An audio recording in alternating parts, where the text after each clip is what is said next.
ఇంట్లో చిన్నపిల్లల అల్లరితో చిరాకు పడిన తండ్రులు ఉండరు. పని చేసుకోనివ్వకుండా, పడుకోనివ్వకుండా కాళ్లకి అడ్డం పడిపోతూ ఉండే పిల్లలను విసుక్కోకుండా నాన్నలు ఉండరు. కాని పైపైకి అలా విసుక్కుంటున్నా జీవితంలోని ఈ ఘట్టం ఎంతో అమూల్యమని వారికి తెలుసు. అయితే వారికి కూడా తెలియకుండా జరిగే ప్రక్రియ ఏంటి అంటే, పిల్లల వల్ల వారి ఆరోగ్యం మెరుగుపడటం. ఒత్తిడి మాయం.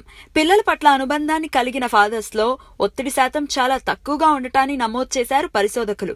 అమెరికాకి చెందిన national institute of mental health వంటి సంస్థలు ఎన్నో వందలాది కుటుంబాల మీద పరిశోధనలు చేసిన తర్వాత తేల్చిన అంశం ఇదే. ఇలా ఒత్తిడి తక్కువగా ఉండటం వల్ల నిద్రలేమి, అజీర్ణం, డిప్రెషన్, ఛాతీ నొప్పి వంటి లక్షణాలు కూడా దూరంగా ఉండటాన్ని గమనించారు. ఆఫీస్లో ఆరోగ్యం. ఒక పరిశోధన ప్రకారం పిల్లలున్న తండ్రులు తమ తోటి వారి కంటే 22% ఎక్కువ బోనస్ ను సంపాదించగలుగుతున్నారు. పైకి కాస్త చిత్రంగా కనిపిస్తున్నా దీనికి కారణం లేకపోలేదు అని అంటున్నారు పరిశోధకులు. పిల్లలు ఉన్న తండ్రులకి సర్దుకుపోయే లక్షణం ఉంటుందని, పైగా ఉద్యోగం వదిలిపెట్టడం లాంటి దూకుడు తక్కువగా ఉంటుందని అంటున్నారు.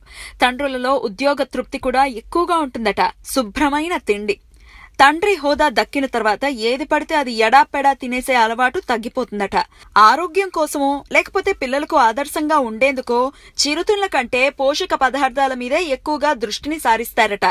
ఇలా పోషకాహారాన్ని తీసుకోవటం వల్ల కాస్త ఊబకాయం వచ్చినట్లు కనిపించినా మనుషులు మాత్రం మునుపటి కంటే ఆరోగ్యంగా మారుతారని తెలుస్తున్నాయి పరిశోధనలు. ఇంకా దాంపత్య జీవితం మెరుగుపడటం, పనివేళలు పెరగటం, ఆత్మవిశ్వాసంలో మార్పు రావటం, రోజువారీ సమస్యల్ని ఎదుర్కోవటంలో మరింత నైపుణ్యాన్ని సాధించటం, ఇలా చెప్పుకుంటూ పోవాలే కానీ తండ్రిగా బాధ్యతను సక్రమంగా పోషించటంలో చాలా లాభాలే ఉన్నాయని అంటున్నారు పరిశోధకులు.